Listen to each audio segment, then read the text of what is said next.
Hey everybody, how you doing? Um, I am Gary Chapin, and this is I'm pointing to my left because that's where she is. Cheryl Lupenui, and I'm in Maine, and she is in Hawaii. If you want to say hello. Aloha. It says Oh it my all. God, a shocking number of familiar faces here. Yeah, that's great. Uh, so this session is Olaka Honua, which is sort of a three-tiered translation. It started off as Long Live the Ecosystem, then it became Vive l'Ecosystème, and then it became Olaka Honua. And we decided that that's best. Um, I'm going to share my screen for the most of this, and just I'm finding this a little, just to let you know, a little transparent facilitation. This is a little weirder than doing this in person. I didn't expect that to happen. Um,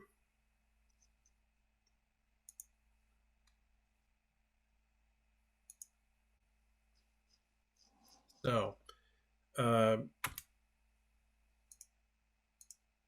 so the first, I'm going to let Cheryl take over from here. So we want to know where you're from. And this is a question in Hawaii and Hawaiian, it's really, that's one of the first questions. It's not your name, it's not where you work, it's really understanding where you're from. And so you can interpret that in your any way. It can be where you slept last night. It could be where you were born. It could be where you live now, or it could be where you feel a place that you're connected, that it's deeply embedded in you and you're from there. So we're going to use the annotate button. If you go to your top, you'll see view options, select annotate. I recommend the stamp. You can choose a heart or anything, and you can just stamp. Hopefully you can see the heart over Hawaii, where you are from. And if you have any questions, just like unmute and ask, because this is like the second time only I've done that. Oh, yay, it's working.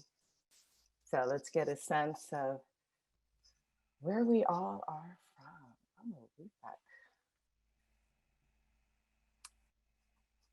nice range.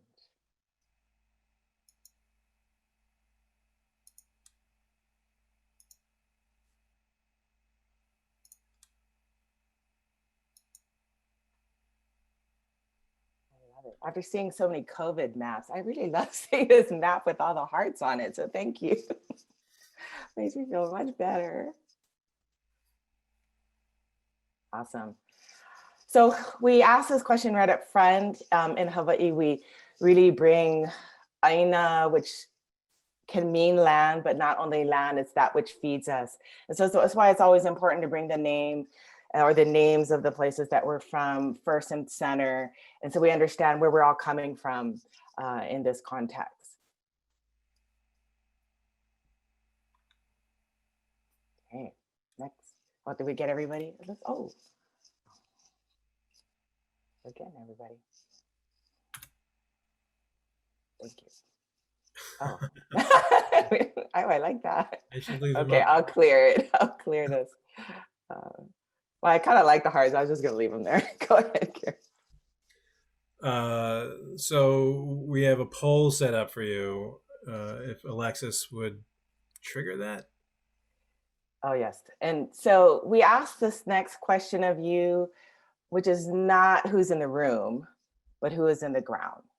And often if you're a farmer or a gardener or a planter, you think about, what's in the ground? What do you harvest in 6 months?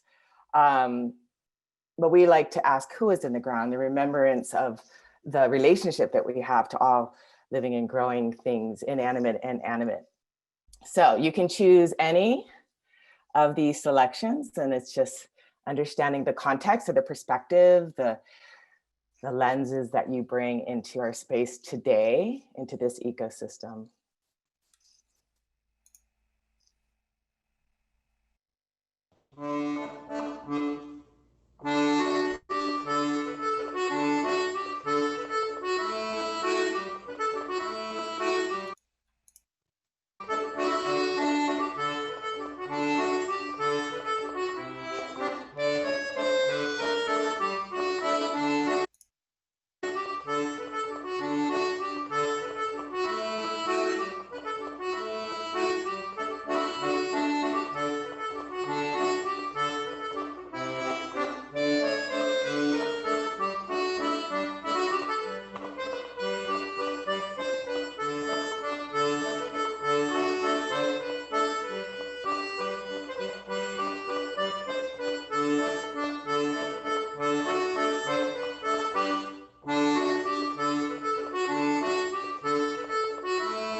So Cheryl, you want to talk about the responses we see? Oh, I can't see them very well. So if we end polling, it should show a graph, I think. There we go.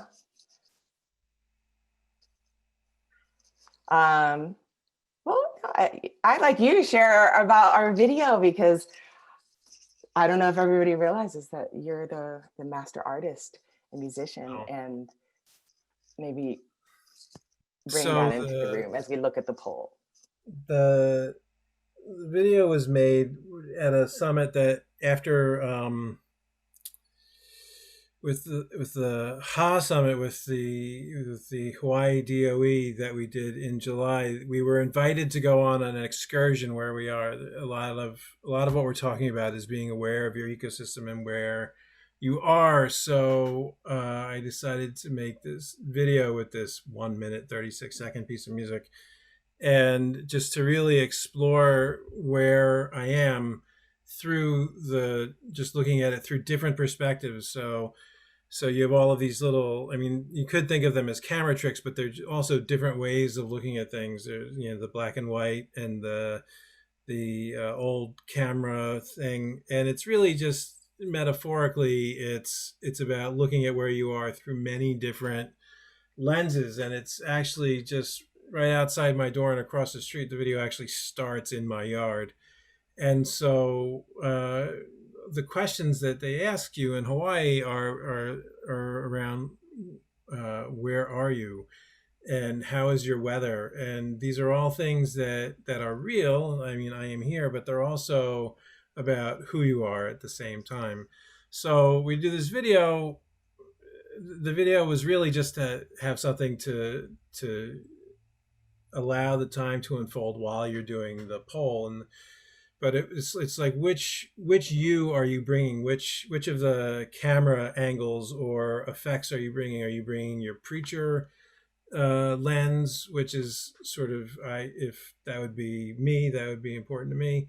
Are you bringing your advocate lens? And ostensibly every one of these could be true for every one of us, but at different times you prioritize different pieces. So like within the video there's an artist function, uh, but within this session there's a sort of a preacher and advocate function for me, because there I mean, one of the conceits that Cheryl and I have is that there's a way you can you can think about school that will make it better. So uh, it's interesting. The gardener, some of you see this as gardener. We had more options below this, but we could only fit in 10. So we had like navigator, captain, engine room, chief engineer. So those sorts of things. So that's really interesting. So Well, thank you for and thank thank you you for for sharing. playing. And it was also important to and hopefully, maybe it was a surprise to see Gardner or some of the other things, but that moves us into the next slide and also the next part of our conversation, where some of this also came from is the metaphor and the use of metaphor. So next slide. So we haven't actually introduced ourselves yet, and so I am Gary Chapin, and I work with an organization now called Educating for Good, and I also am out there freelancing a lot. And so the way, so Cheryl, why don't you introduce yourself, and then we'll explain why we're here and how this conversation started. Aloha, I'm Cheryl Lupenui.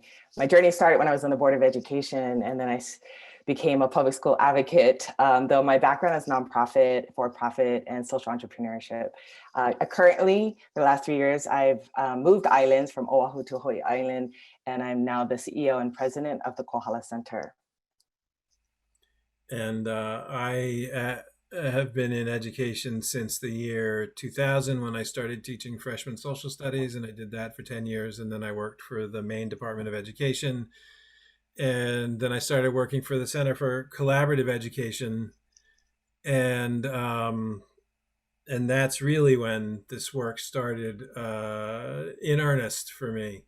But actually, on my second day of teaching in 2000, my principal, I was coming from a second career as a journalist, or I was coming into a second career, and on the second day of teaching, the journalist said, "Oh, I forgot to put you on an action research team. How about standards-based grading?" I was like, "Whatever," and then it became my entire career. That started the whole thing.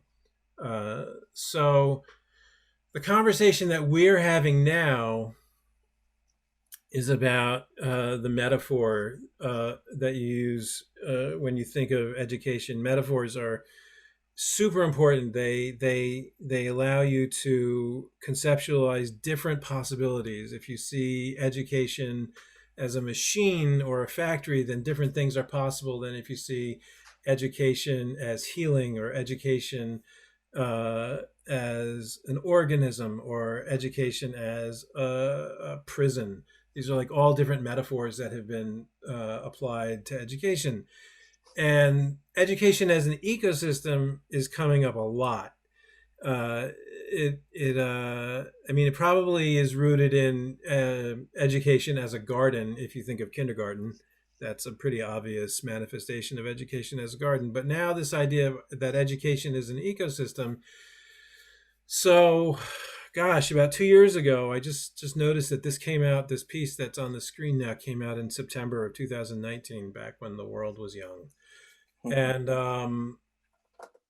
and uh, the education as an ecosystem was very much in the air, and the word ecosystem was being used as a marketing term everywhere. But Cheryl and I were in Louisville, Kentucky, at an ALP, Assessment for Learning, convening, and there were all sorts of conversations around, and we were grouped together by chance, and uh, and we and on one of the pieces of chart paper, I had drawn a picture of a farm, and she had written about ecosystem, and it was just very interesting. And then later on, I was staring at it, and she came up to me, and we started talking about it. Like, what did you mean when you did this? What did you mean when you did this? And it was very cool. It was an extremely cool conversation. And then we went home, and I realized that I was still having the conversation in my head. And so I reached out to Cheryl. At least this is how I'm remembering it, Cheryl. If you disagree, please let me know. I reached out to Cheryl, and we started having a correspondence about it. And that eventually led to the article that you see there, a conversation about education as an ecosystem. And the reason it's particularly important, the reason that story that I told you is particularly important, is because it's actually a demonstration of education as an ecosystem. It's not just about education as an ecosystem, because the ALP grouping is an ecosystem of a sorts that had been developing for 4 years before the conversation started, and this ecosystem had movements of energy and intentions that some of it was what we intended, but some of it was self-generating and grew out of the ecosystem itself. And it led to this article and this whole line of thinking, which has continued. The correspondence has continued, of education as an ecosystem, which is not anything any of us planned uh, when we started the work at the Assessment for Learning project. So there's a tiny URL there, and if I'm going to see if I can slap it into the chat. Doesn't look like I can. I'm sorry. So I urge you to go read it, although in about 40 minutes, I urge you to go read it. Do you have anything to add to that, Cheryl? I know I get. No, I love this. I love the reminder of the story. I think in setting up our next slides is we're inviting you into the conversation. That's what today is about. And we kind of set up some prompts, some we'll call them axioms that help to trigger the conversation. And we really encourage you to be part of it. We will break out briefly in between to get some of the juices flowing and to really see what's showing up for you. So get Right. ready. That's true. The conversation continued in February. We did an unkeynote at the ALP convening in San Diego, and it was the first time we were sort of bringing these ideas out amongst strangers. And it was like this stranger danger kind of thing going on, and and so what was amazing about that conversation is that their reaction taught us, contributed back into the ideas, and there were a few people who wrote to us later and really forced us to confront some of the implications of our thinking that we hadn't even thought of. And so, not no pressure, but that's what we're hoping happens here too. Um, all right, so I shall continue. So there are four axioms that we talk about in that particular article, but and these are like sort of four of the big ideas that came up in that first set of correspondence between us. And so if the idea is that education is an ecosystem, and people generally, when they say that, they really, what they're saying is that education is really complicated. And I mean, like, really complicated, far more complicated than you would think. And that there's this chaos theory element to it. And that's true, but they don't follow it to the implications. And so these axioms take us to the implications. So in education as an ecosystem, we have this saying, the asparagus has a say. And this comes from the idea that in education, the ecosystem always has influence over what happens despite your intentions or because of your intentions. And so the idea is that in a farm, which is a type of attenuated ecosystem, in a farm, the farmer can't make the asparagus grow. The farmer can't go to the asparagus and say, grow harder. The farmer can create conditions, and the farmer can try to influence events, but the asparagus always has a say in whether or not it's going to grow. And sometimes it doesn't work, and you have no idea why. Anybody who's had a garden knows that what I am saying is true. So essentially, you are in a relationship with the ecosystem, and the ecosystem has a power and a pull uh, that's as powerful as you are. And the idea is that because the asparagus, and it's like, it's so second nature for me to talk about the asparagus. I want to get a T-shirt. The asparagus has a say. And it occurs to me that if you're encountering this sentence for the first time, it might seem weird. I'm just going to ask you to go with it. It seems weird. It is weird. Because the asparagus has a say, that you actually have to engage with the asparagus to have it grow, and for you then to be fed by the asparagus. There's an interdependence that we'll talk about, so that the relationship with the ecosystem is the outcome. It's not just the means to an end; that it's the outcome is to have this relationship with the ecosystem. So the second axiom, Wait, can I add one more thing, Gary? please do. Sorry, Yes. just two real quick things. One, I recognize that underlying a lot of our conversation is these different worldviews and cultures. I was born and raised in Washington, D.C. I am Hawaiian, and I spent most of my life here in Hawaii. But my culture is East Coast, Western culture by default. I boot up that way. But I've become a practitioner, a student of Hawaiian culture as my, as a place that I am from. So that being said, I do notice the differences between my cultures because I have to sit in the space in between. In Hawaii, we don't create man versus nature. In fact, we don't even have any words in Hawaiian for nature or environment.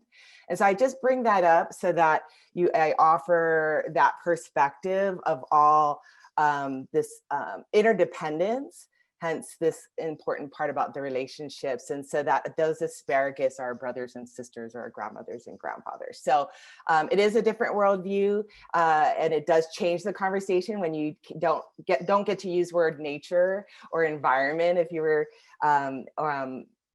really envisioning an ecosystem, but you look at it as one. The last thing I want to say about this asparagus is, since this showed up in our article, I'm actually growing asparagus. And and I want to say one thing about growing asparagus I think is relevant, even in education. Unlike tomatoes and beans, asparagus take at least 3 years before you can harvest. So it is not a crop that has instant gratification, and it may not work, right? And so to the point here is, I am in relationship with these asparagus for a long time. And I may end up feeding the turkeys more than I end up feeding myself here. But I think it's when I realized what it takes to grow asparagus and the time it takes, I really felt that was so indicative of our investment in our keiki. And that's not just our plant keiki, our children, but our actual kids. And that we do make that kind of investment, 3 years, 30 years, 300 years. And so that, for me, really shows up how important it is to be aware of the conditions, and just be in constantly pay attention, and let that relationship grow between me and the kids, including my asparagus kids. Okay, thanks, Gary. Now the asparagus kids are going to be in my head for a long time. Um, so yes, I mean, if the metaphor is that you can't order the asparagus to grow. You can't order kids to learn. You can't say, well, I actually have seen teachers do this, but they immediately regretted it. You can't go to a kid and say, read harder. So I think I've belabored that enough. So I'll let you belabor it later in a breakout room. So axiom 2 is something that we call the caterpillar maxim. And so the idea of a caterpillar maxim is that before I said that when people say something is an ecosystem, they're saying something is very complex. And ecosystems are extremely complex, and they are self-generating, and they have a power over themselves that is far more generative than the power we have over them. So the caterpillar maxim comes from the writer Neil Postman. Neil Postman is one of my favorites, and in his book Technopoly, he said that when you add a caterpillar to an ecosystem, you don't get the ecosystem plus the caterpillar, you get a new ecosystem. And so his point was that change is ecological, which means that instead of being additive. So when you add a new thing to an ecosystem, like a learning environment or a classroom or a community, it changes all of the relationships within that community. And they could be small changes or large changes depending on what it is you're talking about. But if you think of the caterpillar, adding a caterpillar to an ecosystem, it's a new food source. It's a new poisonous object. Here in Maine, we have very poisonous caterpillars, which is crazy to me. So the purpose of the caterpillar maxim is to remember that change is ecological, not additive, and that to remind us, so often we think as human beings that we have power over the ecosystem around us, and we make changes thinking that we can easily control and we have foreseen everything. And so there's this idea of unintended impact, but there's also this general idea of hubris. We have this hubris around the fact that we can easily grasp everything. I mean, you can see it in the way people talk about, well, we're developing a vaccine right now, as if there are diseases we've not been trying to develop vaccines for 200 years. So there's this hubris, and so the caterpillar maxim is sort of a call to epistemic humility.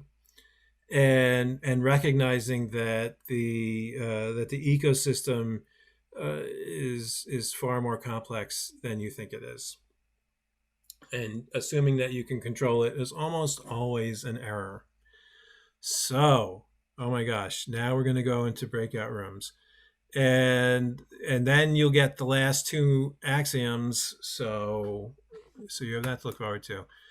So Uh, oh, go ahead. Oh, no. I was just gonna segue us. The one thing I'll add to the caterpillar piece though is it's also works in reverse. So when you take away something, it can have the same impact. We see that here by degrading our forests, we take away our future generations' source of water. We've changed the climate. We've devastated the oceans and the coral reef ecosystem. So there's, it, so when we think about anytime we add something into the classroom, be it teachers, curriculum, students, or we take them away, all of that is ecological. So I just mean, wanted to add even removing something as humble as grass, suddenly mountains are sliding down into valleys, that. um, and somehow What they is did. the metaphor there? Well, that gets us to our breakout question. So we're going to do some random breakouts, just a few minutes, but we really felt this was the best way for you folks to start just kind of talking.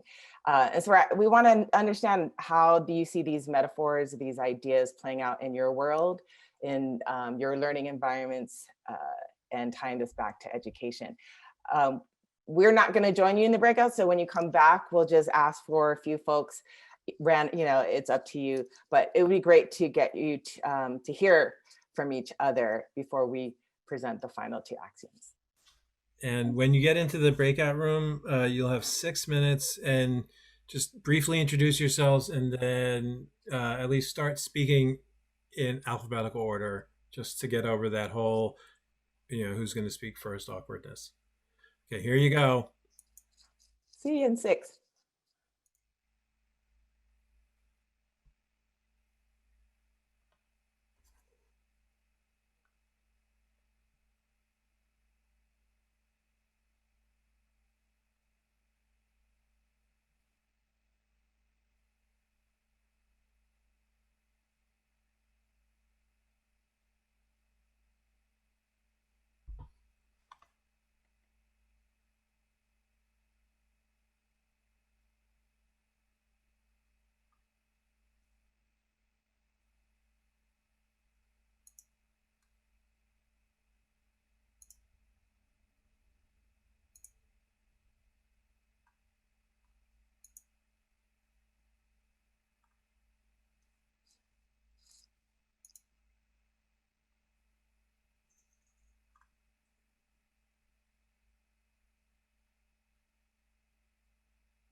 It is really easy to be nervously chatty No, when you it's when you can't really, see anybody. I know, I don't like that, especially, you only have this little scroll on the side. So we might not have time to go into the second breakout, but that's okay. I think maybe people will feel more comfortable if we are able to talk after, as they open up and talk about things, hopefully. Right. Well, I Um, have this at exactly, well, oh, 1:33. Okay. Yeah. one thing too is, I don't know if it looks like on your screen, but when like, I can't read the breakout room section now because the pop-up window is there. Oh my gosh. So just so I noticed people in the chat were just kind of like, oh, we can't see the video because the poll was, so I don't know how it shows up on yours, but I just thought I'd bring that up because Is the pop-up no, still? it's gone. Yep, whatever you did was gone. So that's awesome. Had I but known. Ah, What? No, it's just it's great. We have, like, I love, look, the asparagus was been so chatty. I love the chat. yeah. And that asparagus really gets people going. If I haven't said it already, I am so grateful for this conversation with you. It has really improved my quality of life. Oh, me too. This is amazing. It's kind of fun and nerve-wracking too, as we reflect for all the, like that conversation, which I so clearly remember in Kentucky, and to think of where we are now and that we're still having it. I feel like that's super important, and that doesn't always happen, but we evolve each time. I mean, I feel like, oh my gosh, so much has changed, over these years. Right. I love it. I love it. Well, I'm going to take us out of screen sharing right now Okay. so that when they come back. Yeah. So does it do like a reminder, like you have a minute left kind of thing, or are you able to do that? Okay. It does a minute, but I have my phone timer on right now. Okay. Well, so I guess what we want to do is just see if folks can share a few things that were coming up for them, Right. and both out loud, but if also the chat, right? Because we'll then also have the chat, but hopefully folks will use their voice. And then we'll go Holy cow, into, I didn't see any of the chat. Oh my God. This is amazing. yeah, no, the chat is awesome. It's very rich. So we'll continue to use the chat, and hopefully people, and if nobody wants to talk, fine, they'll chat it, and we'll get into the last two axioms, and maybe again we can open up, because I like that last question, and I think that's an important one to close and to get response from.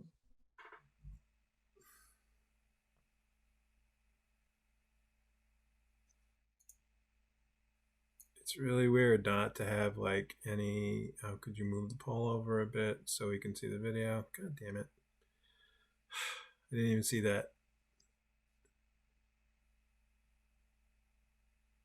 It's hard to monitor all that, and we have Rebecca who's helping to like admit people, and it's like still it's difficult to see. I mean, you can't see people, so you don't get that response. Like I see a few folks, and at least I can see when they're nodding or smiling, but it's not the same. Not the same, but that's okay. It's still a great conversation to be having, and we wouldn't be able to have it otherwise at this stage. So it's worth it.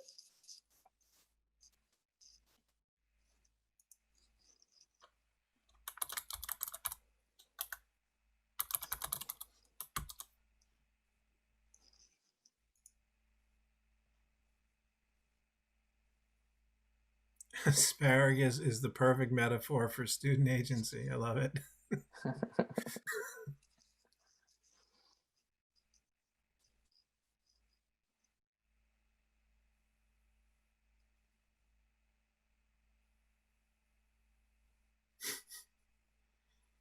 And they're bantering between themselves. That's great. Yeah.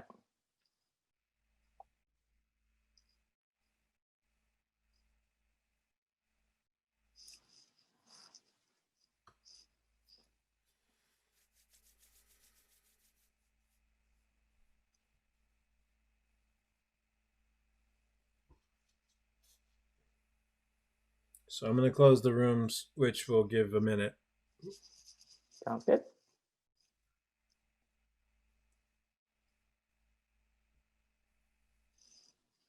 I'm wearing my nicest new sweater. That's nice. What's the temperature like there? 39, 38. Yikes. That's making me cold thinking about it. Though it can get that cold up here. In the mountain, I'm not surprised at all. Yeah. It's rare. I mean, when it gets in the 40s, but the 50s, right? We're heading into which is warm by anybody else's standards, but that's okay. I get to wear my sweaters too. They're old because I don't buy new sweaters. So. Well, I look much better in sweaters than in t-shirts, but that's not the point. I don't.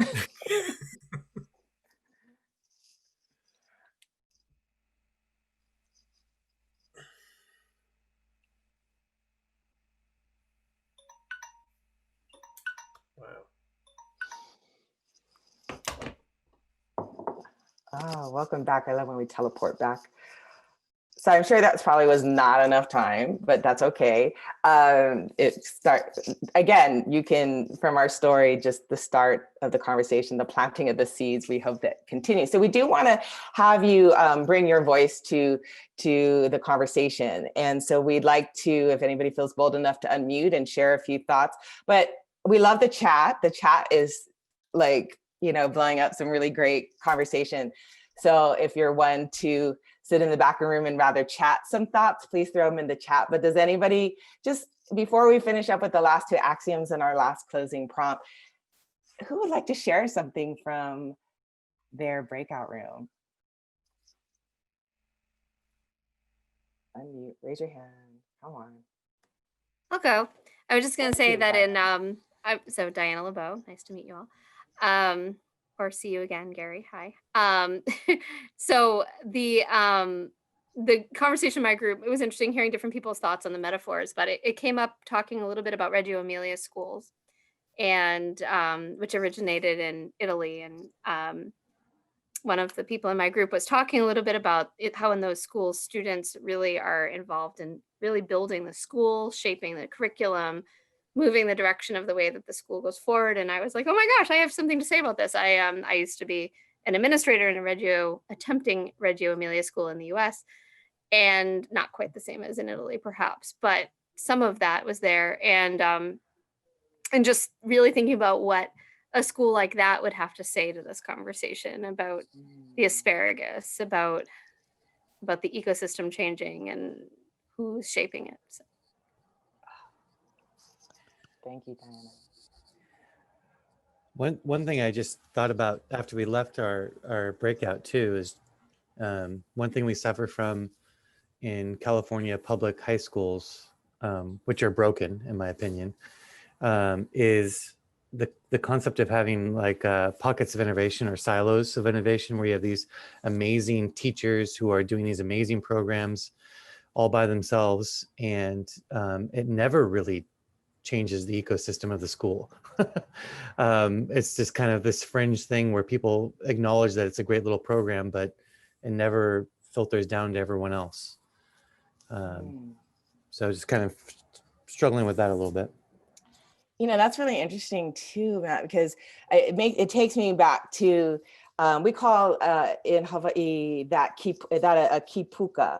So we're known for our volcanoes. And so when the volcano erupts, like Kilauea, it burns through the land. But we don't see that as destruction. We see that as birth and renewing, land growing. But it doesn't burn everything. Pele has this ability to save what we call kipuka, these places where the natives are still growing, because those are the seeds that are going to repopulate that land again. And so it made me, I don't have the answer, but it makes me wonder, like, so why isn't that kipuka that you have, those zones of innovation, not spreading? What are the conditions that are needed to, the winds and the rains and the sun that need to turn that back into that native thriving ecosystem again? I don't know. So why isn't innovation rolling over the traditional school system like a field of lava? Is that what we're saying? Yeah. Right. I love it. Any other additions, subtractions to our ecosystem conversation here? So I'll quote Mike Todd from our group, who was saying that thinking about the evolution of ecosystems tends to happen in bursts. And I think that's punctuated equilibrium. And it makes me wonder, and I think I'm definitely not the first one to say this, but we've got some pretty seismic events happening in our world right now. And I wonder what are the conditions that would help those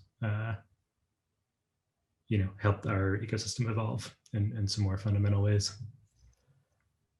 Thanks, Tony. Well, I feel like that's a great segue. I think we need to go to our next axioms, because they're going right to that heart of that. And hopefully we'll have a little bit more time with the last prompt question to keep exploring and diving in to this further. Gary will share his screen. Well, I just wanted to say, I guess I'm not going to. No, please go. Sorry.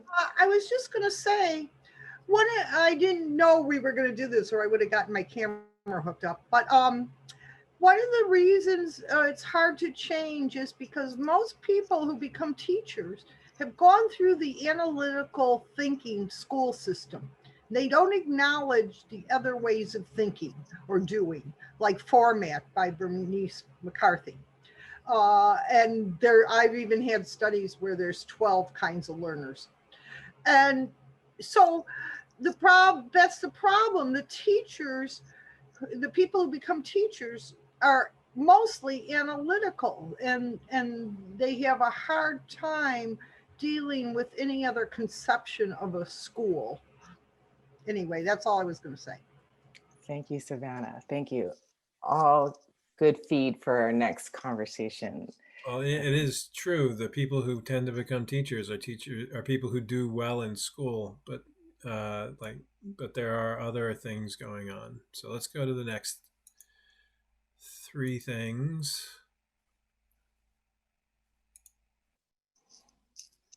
All right. All right. So the next axiom is this idea that there is no nature that we are not a part of. And so this actually gets right to what Savannah was just saying about the analytical thinking is that we tend to remove ourselves from whatever environment we're in. And we tend to think of that as a virtue. We develop testing systems that supposedly measure kids' real learning without, in a sense that it's the learning that's removed from context. So this is seen as a virtue. This is seen as being objective. But if you remove it from the context, then essentially it becomes untrue. And so there's this Bill Bryson quote, which I changed to equal this. So we are not only more interdependent than we imagine, we are more interdependent than we can imagine. And this means that schools are interdependent with their communities, teachers are interdependent with their kids. And just, think about that. What do teachers get from the kids? What needs are met for teachers by the kids? Because we know we have this vision of what we're giving kids. We're giving them an education. We're filling the vessel, which is, I'm not saying that that's a true metaphor, but that's the way some think of it. We are facilitating their learning, but we are also receiving something from them. And so there's this interdependence within any ecosystem that we want to ignore. We want it not to be true. And our entire epistemology in the Western world is based on this idea of the purity of thought apart from nature. That goes all the way back to Plato. But there are no one-way transactions in ecosystems. It is never a case of just you make an action and nothing comes back. Everything has a consequence that comes around to feed you or not. And so there's this, I believe it's pronounced "ao," which is exchange. Actually, so we don't have in Hawaiian. So if you come from a culture that doesn't separate man from nature, and then your language reflects that, what you have is directionals. So we don't have a word for teach different from the word to learn. So there's no separation, there's no transaction. We have the word a'o, which means to teach and to learn. And all we're setting up is the flow of knowledge. So if the knowledge is coming to me, I'll say a'o mai. So mai is coming towards me. That's not just knowledge, that could be aloha, that could be, anything. And then if the knowledge is going away from me, so i.e. teach, it's a'o aku. So it's directional. And so it really moves us into that type of relationship that is really paying attention to flow of energy, knowledge, compassion, respect, you name it. And the idea of learning not being a thing is still something that blows my mind. And so if it's about flow, then it is also inherently about relationships, which gets back to one of our other axioms. So the fourth axiom is that everything happens in a place. And even here, this virtual place that we are, it's like one place that's made up of all of the places that we are. It is a place with characteristics and history and context. And if you try to do education or learning or anything that is separate from that place, then it will be incoherent. There's a saying that I heard very often when I was in Hawaii for all of my 3 days. Where we live should teach us how to live. And this was reinforced again and again, not just in words, but you could see it there.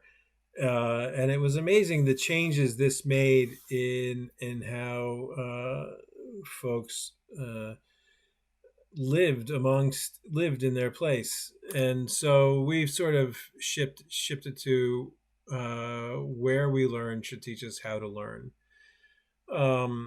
So there's student-led learning, which is important, but there's also community-based learning, which is important. It's being informed by where you are, culturally relevant teaching. All this has to do with the place where you are, and this is especially important if you look at the Ha work in Hawaii. The importance the importance that they place on place is really, frankly, it's inspiring. I'm going to let Cheryl talk more about this. I think I just want to share that how this shows up in our educational system. And we have a set of outcomes that we call learner outcomes for the whole system. But the thing that people wanted to do was, well, how do we assess that? And so I'm going to go back to asparagus. We don't go to the asparagus when it's not growing, it's turning yellow, and blame the asparagus. So we don't blame the kids for not learning in that metaphor. So what this allows us to do is, instead of looking at the learner, we look at the learning environment. We look at the context and we focus on those conditions. And so our whole assessment process is focused on assessing the learning environment so that we can continue to create those conditions that allow each child, each plant to thrive. It's a whole different way of it's a whole different language. It's a whole different cultural context. So again, we say content is not only important, it's the context as well. And so that inherently is what this axiom really grounds us in, is always remembering that. And it really does create you really have to pay attention. I keep coming back to that. That's like one of our big things, pay attention. That's like the biggest skill base that we need to create amongst everybody, is to really pay attention. And so you can understand the conditions of that place, and then you can help so that everything in that ecosystem is working in harmony and in balance. Right, and it's even more profound than just like everything happens in a place or everything happens in a context, is that if you do not take into account the context, then you cannot understand the learning that's happening there. There's that line from The Wire, play or be played. And it's like, so you can either, if you don't, learning apart from the context is incoherent. It's abstract and it's incoherence. And even if you don't attend to it, the context will deeply affect the learning that happens for kids. And I don't see why that would be controversial, or how anybody could imagine that not being true, and yet it happens. So the last thing to place, I just want to make sure that we're not just meaning geographical place. So place in the bigger construct. So not limited to just a geographic place. Right. So Cheryl, you called it, and it is 1:54. We don't have time for the second breakout room. So I'm going to jump ahead to that discussion question. Yep, let's do it. So one of the things, when you start thinking about ecosystems for the first time and looking around you, you realize what you've been missing. So what have you been ignoring about your ecosystem in your educational world? So I'm going to stop sharing the screen. So just keep that question in mind of what have you been ignoring about your ecosystem. If you want to put that in the chat, that would be great. And so we're going to open it up to just as a closing conversation for the next 4 minutes. What should you be attending to more?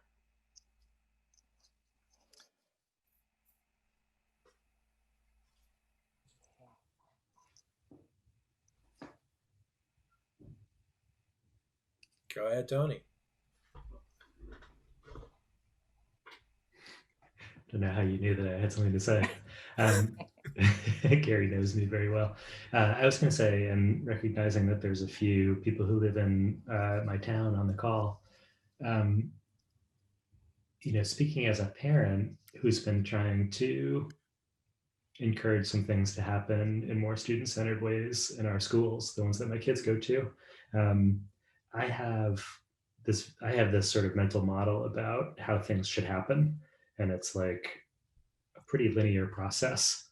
And it's like, get a common vision, make a plan, move forward. And even though I know intellectually that that's not how it should happen, or it actually does happen usually, I do find myself, not taking the time to really understand what's already happening, and counseling myself to be patient enough to build the relationships to really understand our ecosystem better. And I sense that tension between patience and relationships and forward motion in a lot of the people locally that I try to connect with.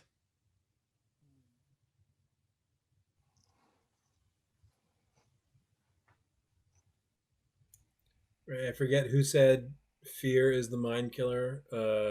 Urgency this year is the thinking killer. The sense of urgency because of the pandemic is causing us to forget about the things that we know best, and from spending the time to know our kids and to know our context.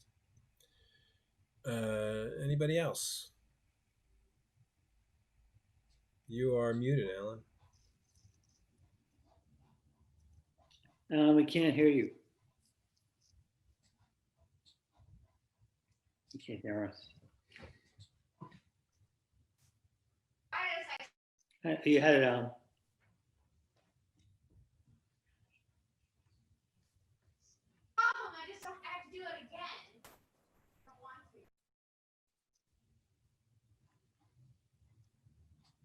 I think he was talking to his kids. Sorry, didn't mean to bring Alan's drama into our. That's my fault. I didn't realize it. I apologize. My daughter is online with her classwork right now, of course. So, Michael, were you going to say something? Yeah, I was going to, because Tony and I live in the same town, so as well as Rebecca. So it's funny, hi neighbors. The other thing about what we see in front of ourselves, I think part of a challenge in the ecosystem is no one is looking in the same direction together. And how do we organize ourselves to begin that process?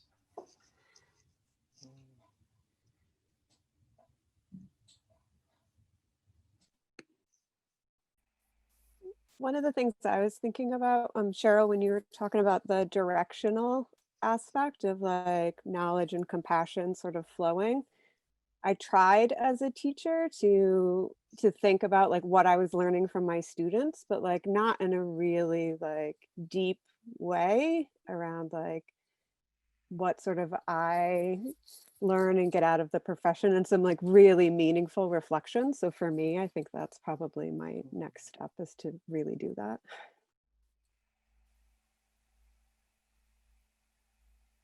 I love it.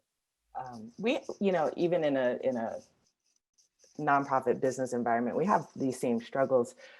We've started the practice of kilo. And that's a whole nother session, but the whole point of that is that we go, each of us every day, the same time, we, from our place, we look out and we record what we see. Sun, sky, start, everything over and over, same place. Because then you start seeing what you're missing, because you create the norm and then you start seeing what changes. And I feel like that applies in any of our environments. And having done that, we also pay attention to the moon. We follow a moon calendar. So just the reason I bring that up is just this kind of, even to Tony's, like, it's just a practice, right? 5 minutes. But you really start seeing a lot. And then you start seeing where the energy and the interdependence and the relationships do start showing up. So when I see the bees and I hear the birds and I see those clouds, what does that mean? I think that works even in a work environment or a school environment. Is giving us ourselves that little space and time goes a long way. So I offer Kilo as a construct and a methodology to help pay attention and understand flow from one point, right? Don't change direction, one point. And then over time, you build that skill to be able to navigate. So we're at time. Yeah. And my understanding is that Alexis is going to put a link to a poll in the chat. And it's a 1-minute poll. I filled out 4 of them already, and they do in fact only take 1 minute. One of the things that about this talk is that when I started, I feel like, oh, this is really philosophical and up there. But what has happened over the years since we've started having this conversation is that changing your metaphors really has changed my sense of what is possible. And then it was even more profound when I went to Hawaii and I saw that it was actually happening in a place on the physical earth.